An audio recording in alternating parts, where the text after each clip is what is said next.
Друзья, всем привет! Вы на YouTube-канале Авиамания, и сегодня вас ждет экскурсия по Эрмитажу в Санкт-Петербурге. А проведет ее уже знакомый многим по нашим видео гид Татьяна. Таня, привет! Алена, привет! Спасибо большое за такое замечательное приветствие. Друзья мои, добрый день!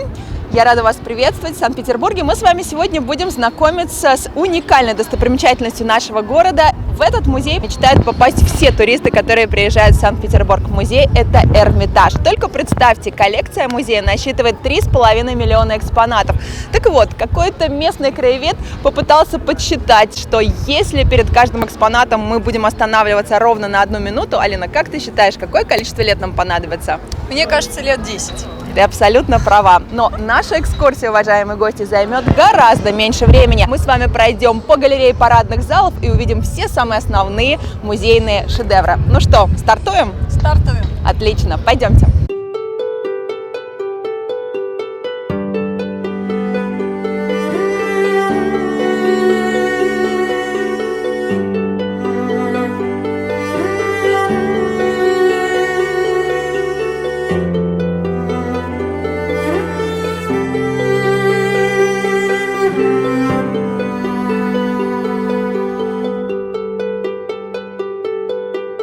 Татьяна, недавно в Санкт-Петербурге проходил праздник День Эрмитажного кота. Расскажи, пожалуйста, как коты связаны с главным музеем Санкт-Петербурга?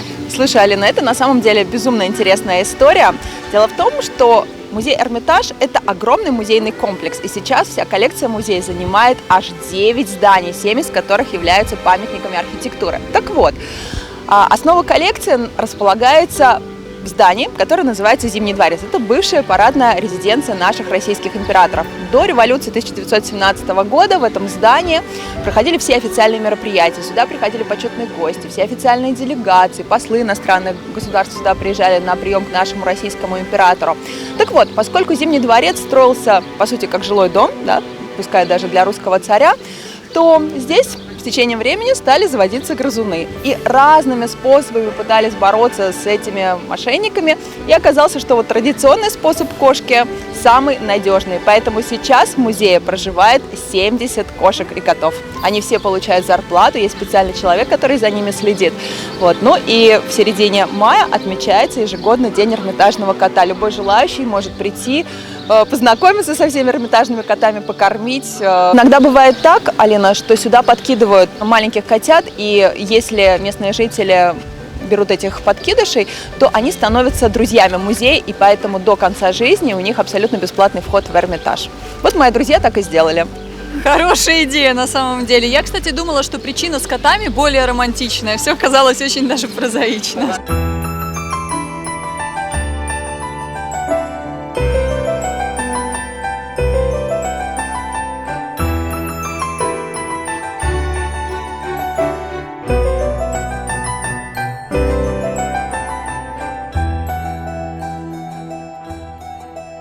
Друзья, пока мы стоим в очереди, хотела спросить у Татьяны важный меркантильный момент.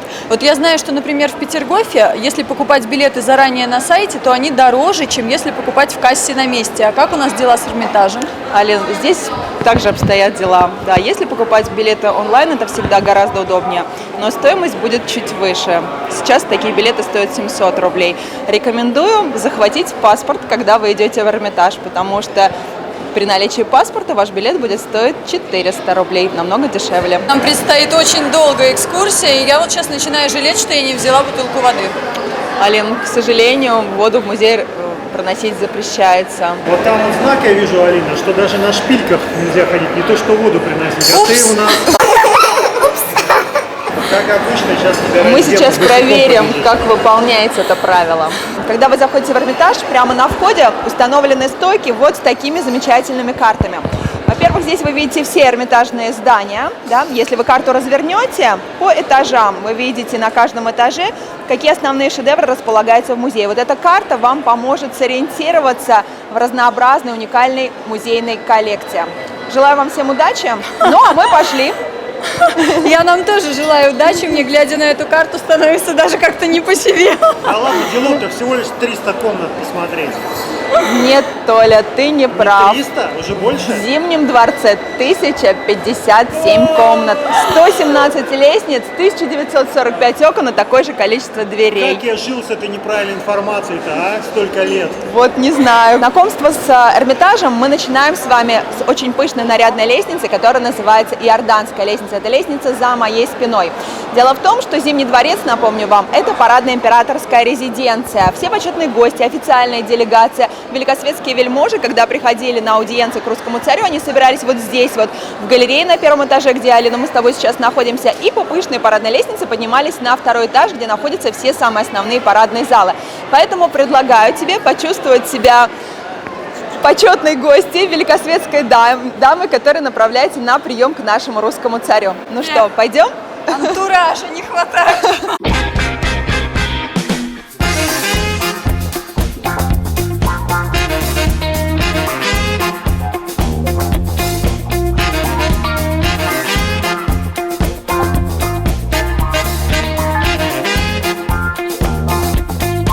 Мы сейчас поднимаемся по пышной парадной лестнице. Эта лестница имеет два названия. Первое название посольское, потому что послы иностранных государств поднимались по этой лестнице. Ну а в 19 столетии ее назвали Иорданской лестницей, потому что в день Крещения Господня, которое в России отмечается 19 января, императорская семья по этой лестнице спускалась на первый этаж. Рядом находилась Нева. В Неве прорубалась прорубь, которая называлась Иорданию. И вот после торжественного омовения, собственно, семья возвращалась снова во дворец. Отсюда название Иорданская лестница. Ну, конечно, лестница очень пышно украшена, большим количеством скульптуры, архитектурные элементы украшены сусальным золотом. Архитектор, который проектировал Зимний дворец, он использовал здесь очень любопытный оптический прием. Если ты посмотришь с одной стороны, да, ты увидишь окна, с противоположной стороны зеркала. Это было сделано специально для того, чтобы как можно больше солнечного света и воздуха помещалось в этом пространстве. Действительно, лестница производит невероятно торжественное парадное впечатление. Итак, Алина, мы с тобой находимся в первом зале большой парадной анфилады, и вот здесь вот наше внимание приковывает такая замечательная ротонда. Все гости всегда обращают внимание на малахитовые колонны. На самом деле это не монолитная колонна, да, если ты приглядишься, ты увидишь, что это на самом деле облицовочный камень. Вот эта техника называется русская мозаика. Она была придумана русскими мастерами-камнерезами в середине 19 столетия, поскольку малахит очень редко в природе встречается больших размеров. И вот наши мастера, они нарезали малахит на небольшие тонкие пластинки и, совмещая эти пластинки, получали такой очень красивый, естественный природный узор камня. Ну, а эта красивая ротонда была подарком нашему императору Николаю I, уральским промышленникам Демидовым.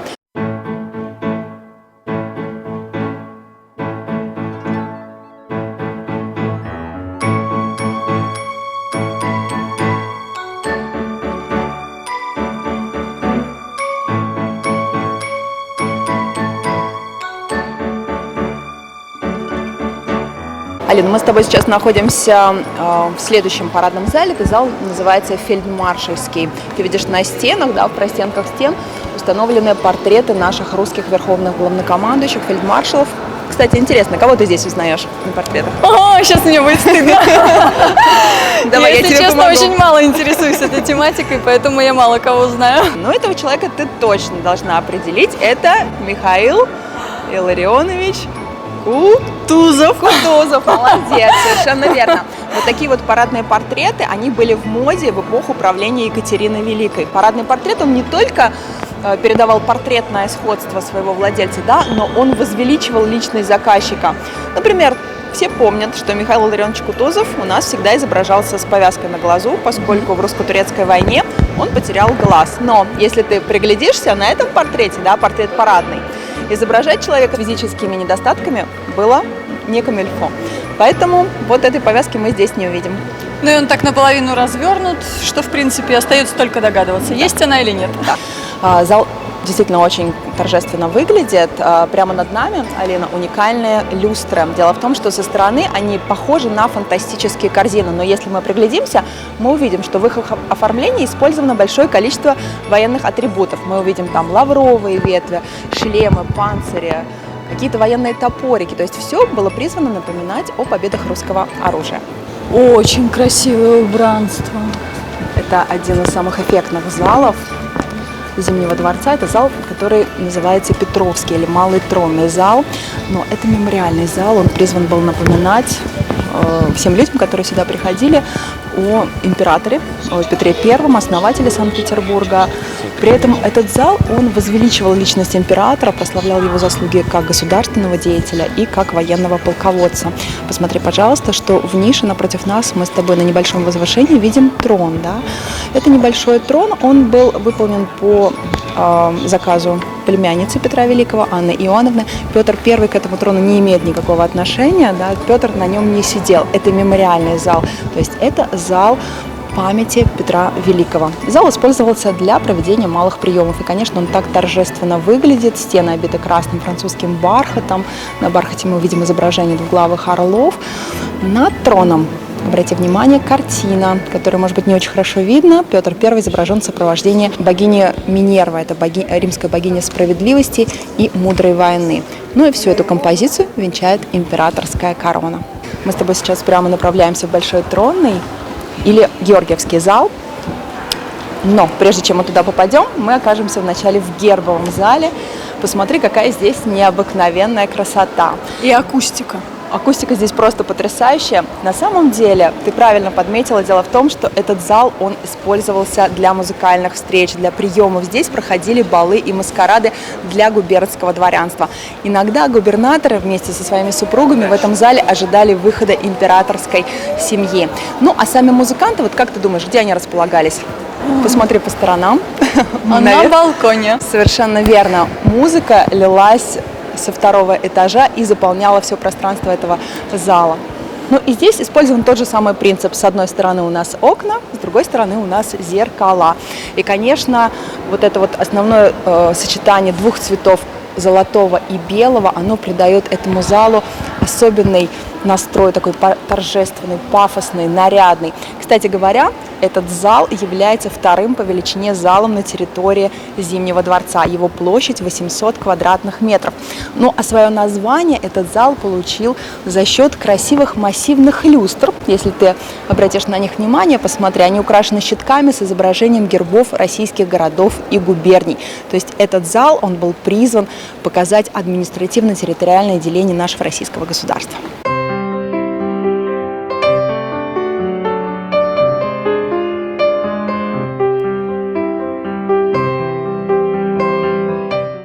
Алина, мы с тобой сейчас находимся в военной галерее 1812 года. Это самый мой любимый зал.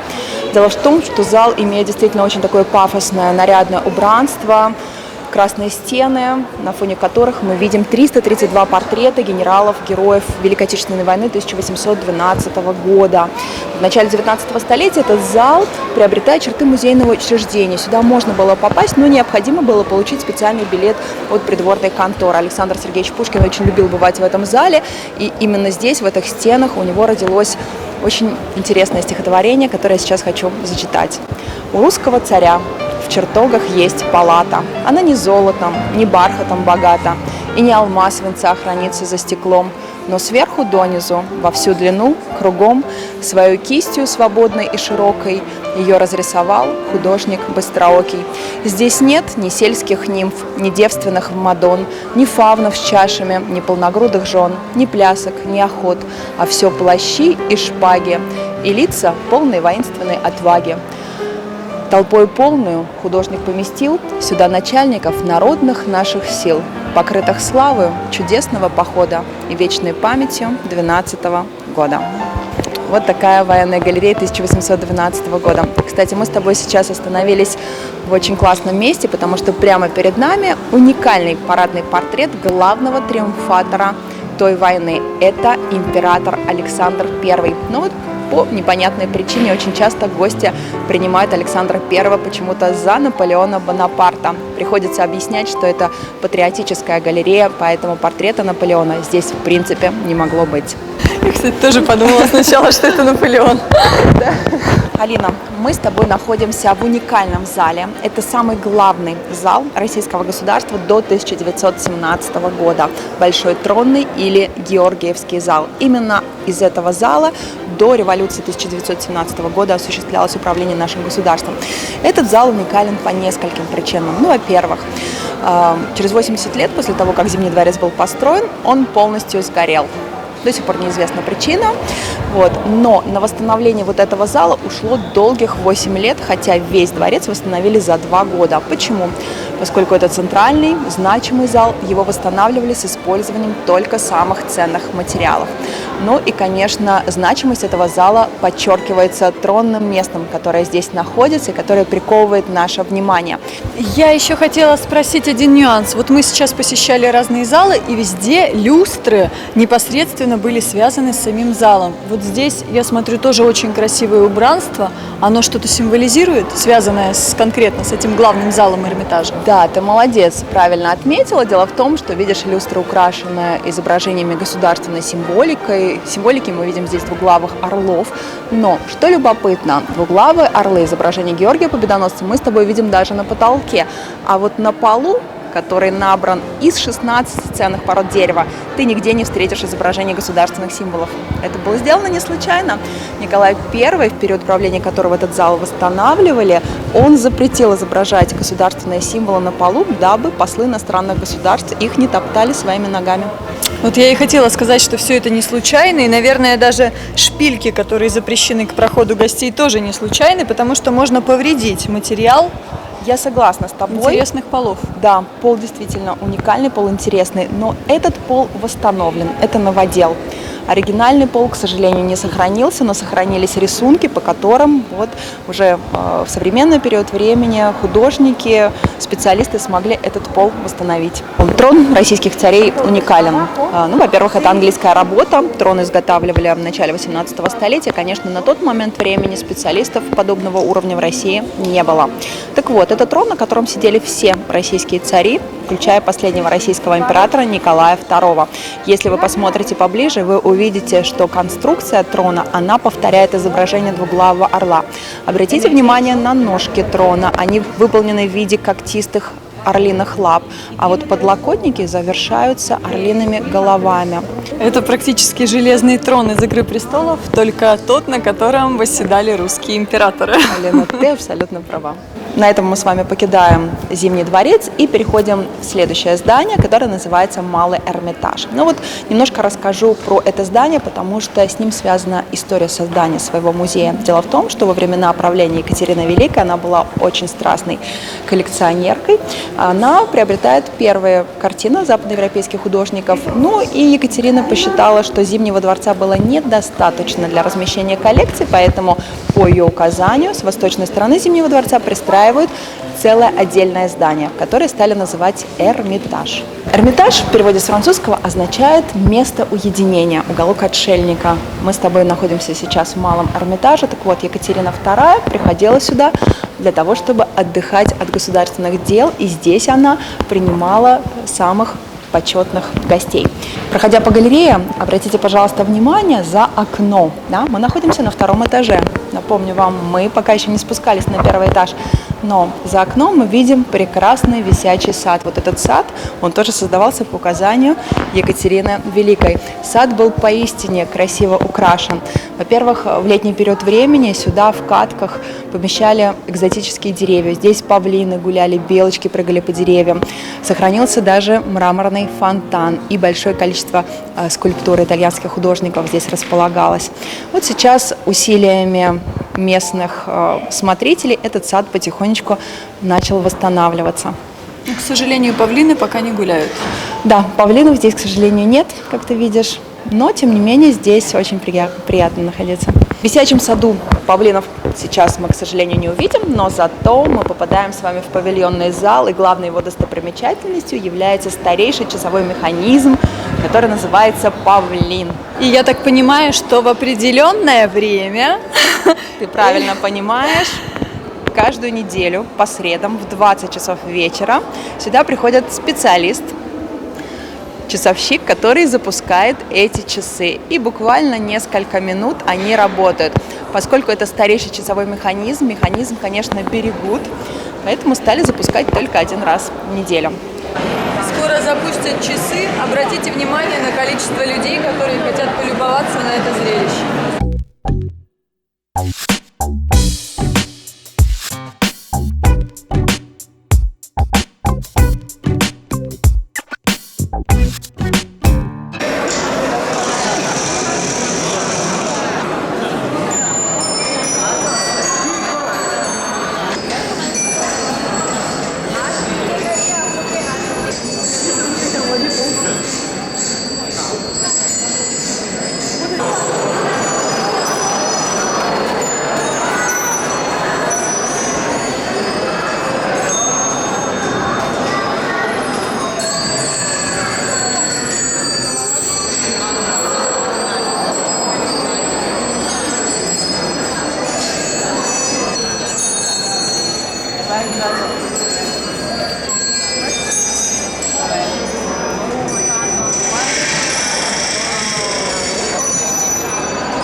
Ты хочешь узнать историю этих часов? Конечно. История безумно интересная. На самом деле эти часы были подарком императрице Екатерине Великой от Григория Потемкина, одного из ее фаворитов. Так вот, эти часы выполнены английским мастером Джеймсом Коксом. Часы прибыли в Санкт-Петербург в разобранном виде, и нашему русскому механику-самоучке Ивану Петровичу Кулибину понадобилось 2 года для того, чтобы эти часы собрать. Представляешь, 2 года! Зал, где мы с вами сейчас находимся, называется «Павильонный». И он не случайно так назван, потому что огромные окна прорезают пространство этого зала. Благодаря им и благодаря светильникам из горного хрусталя, белоснежным мраморным колоннам пространство наполняется большим количеством света и воздуха. Этот зал царская семья использовала для уютных камерных балов, на которые приглашала всех самых близких, приближенных. В этом зале, получается, очень много намешано разных стилей. Вот если посмотреть на пол, то здесь абсолютно разные какие-то комбинации. Здесь вообще мозаика, да? Да, дело в том, что в основном в этом зале представлены работы русских и итальянских мозаичистов. Мы с тобой находимся сейчас рядом с очень интересной напольной мозаикой. Это уменьшенная в 2 раза копия мозаики, которая была найдена неподалеку от Рима аж в конце 18 столетия. Это работа русских мастеров, но ими руководил итальянский мозаичист. Я смотрю, что, прогуливаясь по Эрмитажу, можно еще и насладиться видами Санкт-Петербурга. Это точно. Вот сейчас мы находимся с вами в галерее между Малым и Большим Эрмитажем, и отсюда здорово видна Петропавловская крепость, первое сооружение нашего города. Друзья, если вам интересна экскурсия по Петропавловской крепости, то обязательно напишите это в своих комментариях, чтобы мы знали, какую следующую экскурсию для вас готовить. На этом закончили знакомство с вами с парадными залами Эрмитажа, и теперь будем знакомиться с шедеврами музейной коллекции. И на нашем пути зал Рембрандта. Пойдемте. Попробуем протиснуться в толпу. Татьяна, я вижу, зал достаточно большой, здесь много работ, но мы, наверное, не будем останавливаться у всех произведений, правильно? А что здесь такое самое интересное? Дело в том, что Рембрандт считается одним из самых гениальных художников. С его творчеством связан золотой век голландской живописи. Так получилось, что в Эрмитаже 23 работы Рембрандта. Ну, а я предлагаю пройти посмотреть самый главный музейный шедевр. Это знаменитая картина, которая называется «Даная».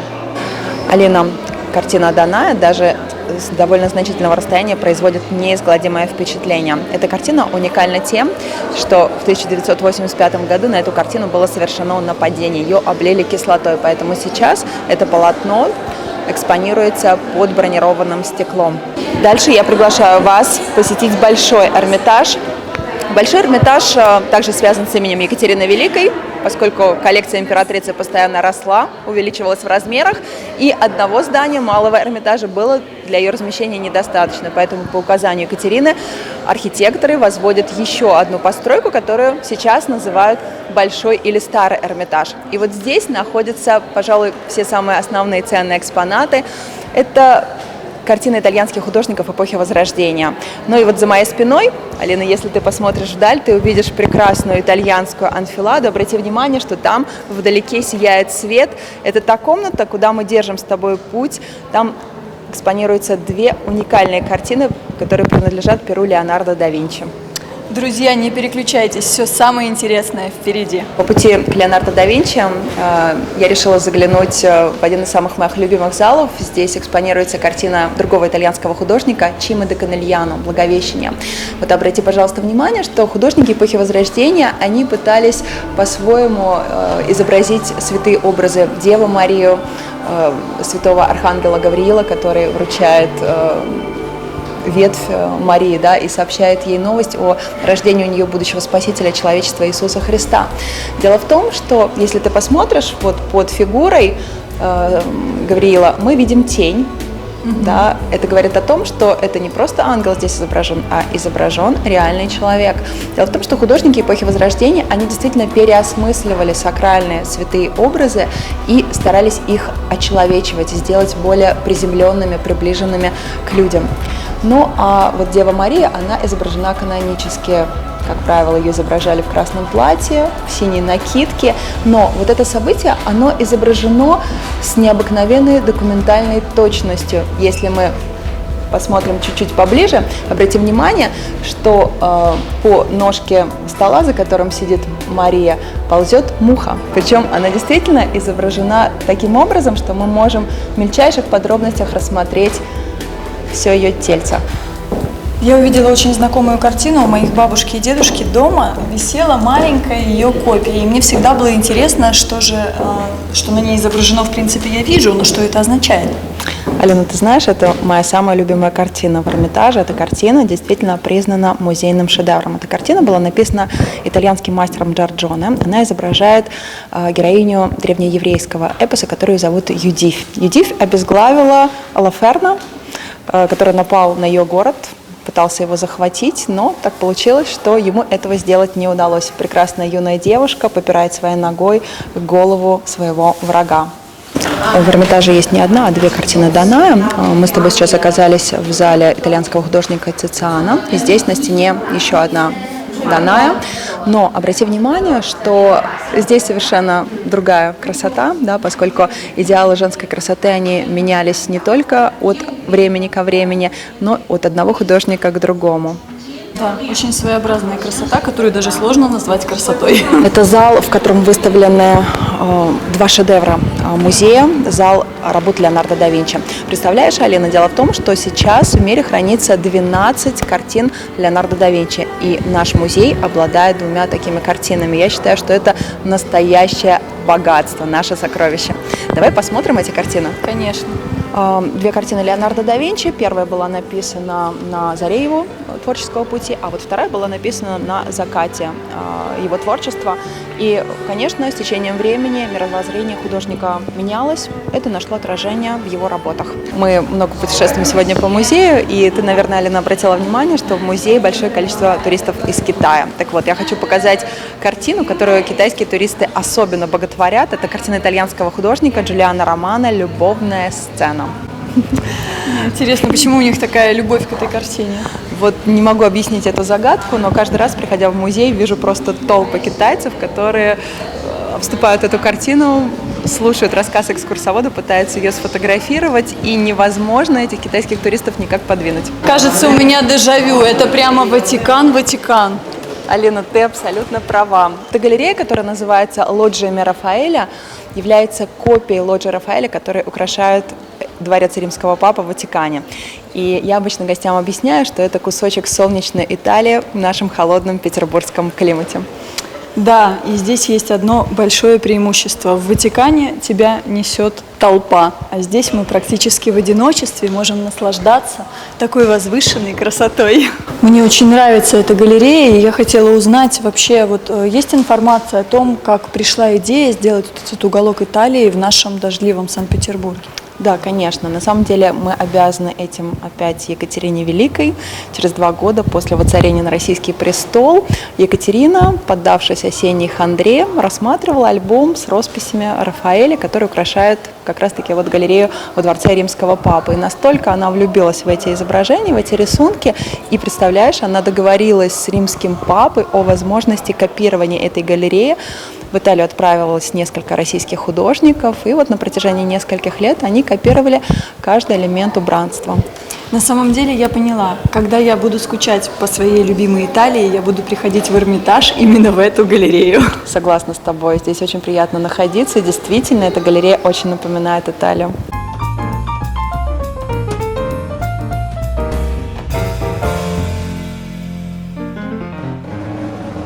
Зал, в котором мы находимся, это зал, который любят все мальчишки без исключения. Это так называемый рыцарский зал, потому что здесь представлено самое настоящее оригинальное рыцарское вооружение, рыцарское снаряжение, рыцарские доспехи 14-16 веков. Обязаны появлением вот этих доспехов в коллекции музея мы нашему российскому императору Александру Первому. Он был большим поклонником рыцарских доспехов, был большим поклонником рыцарской культуры, и когда путешествовал по Западной Европе, всегда приобретал с собой что-нибудь. Татьяна, а сколько может весить такой вот настоящий рыцарский доспех? Алина, сложно поверить, но рыцарские доспехи весили до 55 килограмм. Представляешь, то есть вот на себя одеть 55 килограмм. Поэтому у рыцарей были специальные товарищи, оруженосцы, которые помогали им облачаться в эти рыцарские доспехи.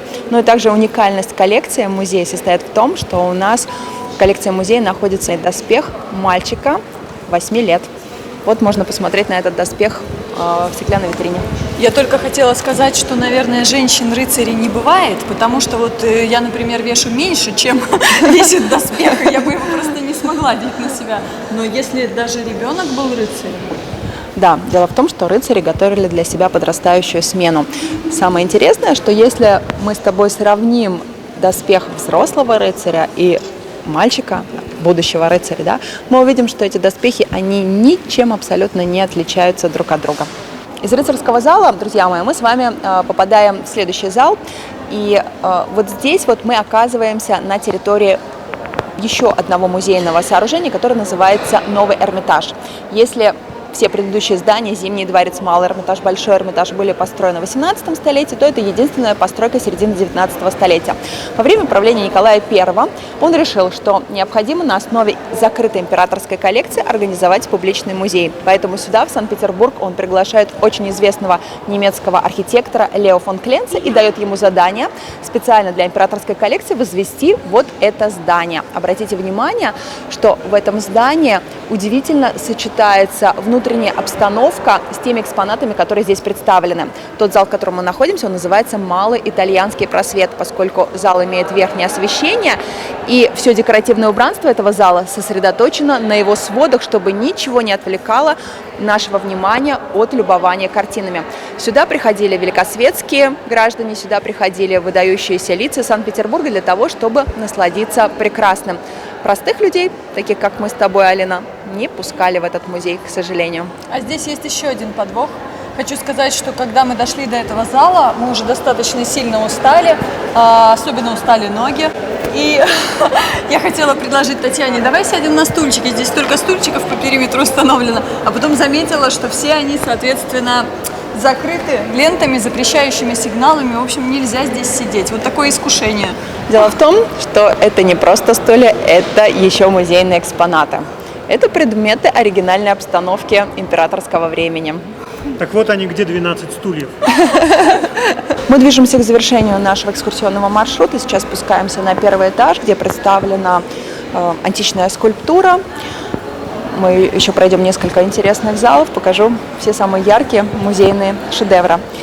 Когда музей открывали при Николае I для публичного осмотра, все гости собирались в этом здании Нового Эрмитажа на первом этаже, и вот по этой лестнице поднимались на второй этаж. Ну а мы сейчас идем немножко другим маршрутом, поэтому мы спускаемся.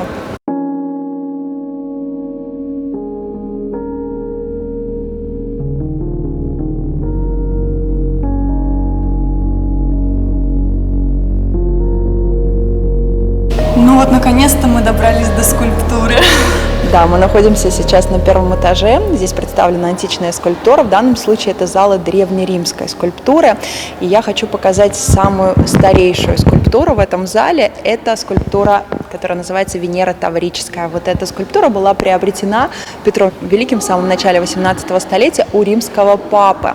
Так вот, эта скульптура долгое время украшала территорию летнего сада, поскольку мрамор является пористым материалом, то, к сожалению, вот этот камень не сохранил своей белизны и нежности. Да, и она очень сильно отличается по цвету от других, и поэтому с самого входа можно обратить внимание, что она какая-то особенная. Что любопытно, дело в том, что Петр I, когда много путешествовал по Европе, конечно, в европейских садах, парках он видел большое количество такой скульптуры. Но вот русские граждане были абсолютно не готовы к восприятию обнаженного, красивого женского тела. Поэтому многие боялись даже смотреть на такие скульптуры, закрывали глаза и разбегались в разные стороны.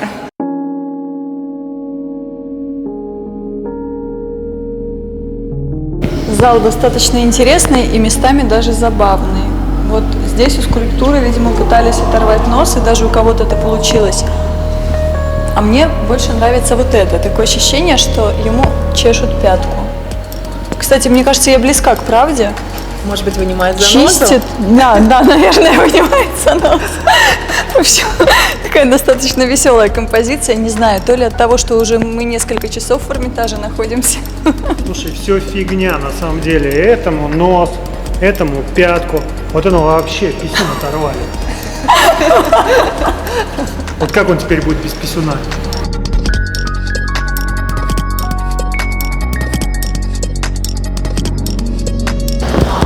Древние римляне, Алина, они очень любили изображать в скульптуре своих императоров, философов, ораторов. Поэтому ты видишь здесь большое количество бюстов, изображающих вот как раз-таки известных римлян. Ну и самый выдающийся памятник, который здесь мы с тобой увидим, это скульптурное изображение верховного древнеримского божества, это бог Юпитер. Вот этот памятник весит 16 тонн, даже сложно представить такое количество веса, выполнен из мрамора. Мы видим здесь орла, которого Юпитер очень часто перевоплощался, а в правой руке он держит фигурку Ники, богини Победы.